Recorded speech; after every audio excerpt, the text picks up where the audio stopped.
Olá a todos assistindo a Lusa TV, sou Jéssica Soler, assessora de imprensa, e estamos direto do CT do Parque Ecológico com o técnico Leandro Zago. Boa tarde, Zago. Boa tarde a toda a nossa torcida. Eu vou começar a coletiva de imprensa pedindo para você contar um pouco de como que foi a representação do elenco depois da primeira derrota, na Copa Paulista, e como que foi feito o trabalho de recuperação física dos atletas depois de uma partida tão pesada como a de Santos. Então, a gente vinha de uma invencibilidade longa de 8 partidas. O futebol é um jogo muito competitivo, a gente sabia que infelizmente em algum momento poderia acontecer, mas não muda os nossos rumos, não muda nossas rotas, serve mais um jogo que serve como avaliação de algumas coisas para a gente poder melhorar e a gente chegar mais preparado nos mata-matas. Então, foi um jogo num cenário que é um cenário um pouco atípico, bem atípico, mas que também pode acontecer num jogo que seja decisivo, tanto dentro como fora da nossa casa, e a gente tem que saber jogar. Então, basicamente foi isso que a gente pensou, isso que a gente planejou para poder conseguir usar bem essa semana e não pensar apenas no jogo contra o São Caetano. Ele é muito importante, porque no mínimo a gente tem que consolidar nosso segundo lugar, pensando em não depender de ninguém, e caso o 15 tropece, a gente reassumir a melhor campanha, que foi onde a gente ficou a competição toda. Então, a gente trabalhar pensando nisso, porque é um jogo importante, um adversário que merece todo o nosso respeito, mas também já pensar em mais alternativas, em criar mais variações, em situações que a gente tem que trabalhar, que tem que melhorar, desempenho coletivo, ver jogadores em posições diferentes, para a gente poder também já pensar na hora que for jogo de mata-mata, porque aí nossa margem de erro tem que ser próxima de 0. Professor, boa tarde. Cristian Gedra, Portal Natilusa. O senhor até comentou sobre a questão de verificar jogadores, posições. Então o senhor pensa já em fazer alguns testes para a partida agora contra o São Caetano, mesmo com a Portuguesa já classificada, mas ainda lutando pela primeira colocação do grupo? E uma segunda pergunta, o senhor havia comentado numa coletiva recente a respeito da busca por reforços, que o senhor já estava verificando no mercado junto com o pessoal da diretoria de futebol. Como é que está indo essas conversas com esses jogadores? Já foram encontrados os pontos, os atletas que precisam ser procurados, as posições no caso, e como vem sendo essas conversas para reforçar a equipe para esse mata-mata da competição? Bom, em relação à primeira pergunta, a gente vai buscar ter a força máxima que a gente puder ter para o jogo, pensando na competição. Então a gente não pode ser irresponsável de abrir mão de uma grande campanha como a gente fez, para a gente fazer testes que não sejam por mérito. Então todos os atletas que estiverem, caso a gente opte por algumas mudanças, vão ser no caso de mérito e situações que a gente vê que a equipe vai ter ganhos com isso, não situações em que a gente vai testar aleatoriamente alguma coisa.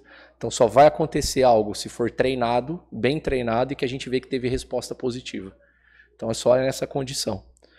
Na segunda pergunta sua, nós, como a gente falou desde o início, nós temos um mapeamento do grupo e do mercado permanente.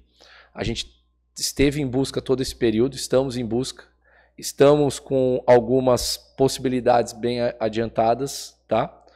E a gente pode ser que a gente tenha novidade nos próximos dias. Então, são situações em que a gente ainda conversa, porque a gente não pode bobear, a gente não pode deixar de fazer tudo que for de melhor para que a gente conquiste essa competição.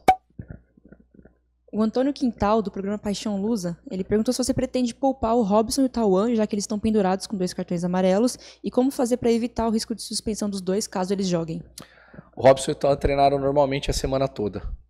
Tem essa situação, tem a questão de zerar os cartões para a próxima fase, mas eles treinaram normalmente a semana toda. São situações que a gente vai avaliar até o momento do jogo. Agora do Gabriel Fernandes, também do programa Paixão Lusa, ele falou, com o Fernando Henrique 100% recuperado e o Pascoal tendo boas atuações, quais critérios você vai usar para definir o goleiro titular? Sorte da Portuguesa, ter 2 goleiros desse nível. E aí a gente vai continuar trabalhando, olhando. O Fernando ainda está num momento ainda de final de transição, transição física já finalizada, mas de transição de volta de ritmo de jogo. É um grande goleiro, um excelente goleiro. Eu brinco com ele que eu preciso ter ele no campo o máximo de tempo possível, porque ele eleva o nível do treino em geral, não só o nível dos goleiros, o nível do treino, pela presença dele, por quanto ele desafia os jogadores, por quanto ele gera um ambiente de cobrança positiva dentro de cada trabalho. Então ele é um cara que contribui muito para o nosso trabalho, além da questão além da posição que ele ocupa, que é a posição de goleiro. Então a gente vai também são situações que a gente tem avaliado, e a gente vai ter que ser muito criterioso e coerente com aquilo que a gente acredita. Mas o mais importante é que a Portuguesa é a maior beneficiada de ter 2 goleiros que, tranquilamente, mais o Ronaldo, que também fez uma grande partida, quando foi necessário, contra o São Caetano, para poder jogar. Professor, eu gostaria que o senhor também fizesse um panorama a respeito do Hudson, que é um jogador que a torcida vem elogiando bastante, é um atleta que o senhor vem enxergando nele um lateral direito e ele vem tendo essa sequência. Como o senhor analisa esse trabalho que o Hudson vem realizando? E um ponto até que eu conversei com ele anteriormente, que ele vem elogiando bastante essa disputa pela titularidade, que ele vem recebendo muito apoio do Luiz Gustavo, do Thales também, todos vêm trabalhando juntos, vem tendo essa disputa sadia. Como é que está sendo essa projeção que o senhor está tendo com relação ao Hudson? Então, isso é legal, o ambiente do grupo é muito positivo, é legal que isso é saudável no campo. Claro que ele e o Luiz hoje disputam ali uma posição, eu falo para eles, né, eu falei essa semana novamente, que é uma coisa que o grupo tem que ser muito maduro nesse momento, porque segundo as regras da FIFA, 11 jogam e 5 substituições, e não sou eu que criei isso, eu tenho que trabalhar dentro disso. Eu posso escalar 11 do nosso grupo, e a gente sempre busca ser o mais justo possível, baseado no que a gente vê em jogos e treinos, em números, né? A gente não se apoia só em números, mas a gente também utiliza números para fazer. Então a gente tem relatório de scout de todos os jogos, então a gente sabe, então a gente se baseia muito nisso também para a gente poder tomar a melhor decisão e ser o mais justo possível. E o Hudson foi um perfil que a gente identificou. Eu tenho uma questão que eu vejo hoje de mercado nacional pela forma como as equipes jogam, no Brasil em geral, isso não é aqui. Os laterais brasileiros, eles defendem mal a linha de 4. Geralmente são jogadores mais baixos que vão jogar na lateral e geralmente são jogadores que defendem mal a linha. Quando você vê um jogador com o perfil do Hudson, que tem boa estatura, bom jogo aéreo, boa velocidade, defende bem, e que algumas características que talvez ele precise melhorar, mas que não desse tempo de melhorar nesses meses, que a gente está trabalhando, mas que vai demorar um pouco mais, não são tão exigidas na lateral, e ele tem as melhores possíveis, as valências para aquela situação, eu vejo que a gente tomou uma decisão acertada de tê-lo ali, porque ele pega sempre o jogo de frente, e ele, com a experiência que ele tem como volante, ele, na verdade, é um jogador que a gente usa sempre para construir o jogo de frente, na maior parte das vezes, como um volante. Então eu falo para ele, cara, você é um volante que defende na linha de 4. Né? Essa é a ideia, porque quando a gente tem a bola, você faz a nossa saída de bola, né? Você contribui com a nossa saída de bola. Você está sempre no pé. Né? Porque hoje os volantes costumam jogar muito mais de costas, porque eles jogam em zona que tem muita pressão no campo. Né? Eles jogam marcados ali por dentro das linhas adversárias. E não se usa mais o volante vir baixar para tirar a bola do pé do zagueiro, como se usava há 20, 30 anos, porque isso gera muita desvantagem para o seu jogo. Você separa muito as linhas da sua equipe. Então você precisa ter jogadores em várias linhas para a equipe estar equilibrada, e é o que a gente busca fazer. Então essa foi uma adaptação, eu acho muito legal que os jogadores se adaptem, e é tudo questão de compreensão de jogo. Né? Você vê...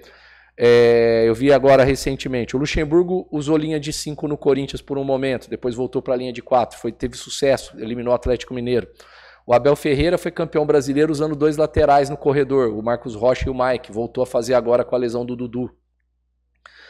No São Paulo, o Dorival também sempre tem feito alguns ajustes de jogadores para serem potencializados em outras posições. Então, falando só aqui na Grande São Paulo, a gente tem esses exemplos. Se a gente olhar para fora, eu posso citar muitos outros. Se a gente olhar para fora do Brasil, muito mais. O Manchester City chegou a entrar num jogo recentemente com uma linha de 4 zagueiros, na linha de 4. E todo mundo vê o Guardiola como um treinador super ofensivo. E, na verdade, isso deu muita ofensividade, porque eram 4 zagueiros que jogavam muito com a bola no pé, muito bem. Então, assim, eu acho que a gente precisa elucidar o torcedor precisa sempre ter essa visão de que o treinador está buscando soluções e que ele não está buscando inventar nada a partir de coisas que não existem. Sempre você vai olhar, vai ver uma característica e vai ver onde aquele jogador pode entregar mais. E no caso do Hudson foi isso que a gente identificou, isso que a gente buscou colocar para poder dar minutos e ele fazer partidas consistentes como ele tem feito. Ele é um jogador bom em duelos, jogo aéreo bom, ele melhora a nossa bola parada defensiva, ele tem boa velocidade, a batida na bola dele é boa. Então são características que agregam muito para o nosso jogo e que podem agregar muito para ele na carreira também. Mais uma do Gabriel Fernandes. Ele falou, chegando na última rodada dessa fase de grupos, ele queria que você fizesse um balanço dessa campanha da Portuguesa. Quais os principais pontos positivos e negativos até aqui? Então, acho que a gente pontuou muito bem, acho que os nossos resultados foram muito bons. Claro que a gente preferia estar invicto até agora, né? Ainda não engolimos, mas a gente sabe que em todos os momentos que teve jogo de futebol, a gente não perdeu. No momento que o jogo foi diferente, a gente teve dificuldade. E a gente tem que aprender, tem que melhorar com isso. Não estou negando, mas a gente tem que aprender com isso. E a gente tem uma cobrança interna nossa, né? Comissão, jogadores, de que a gente pode entregar mais em relação a desempenho. Então a gente está muito atento nisso. O nosso incômodo é justamente com isso. E o grupo tem que ser maduro para entender que a gente tem que fazer o que é necessário para a vitória. Ninguém pode estar confortável e acomodado aqui. A gente só vai poder estar acomodado e confortável por um dia, talvez no dia que a gente levantar esse troféu.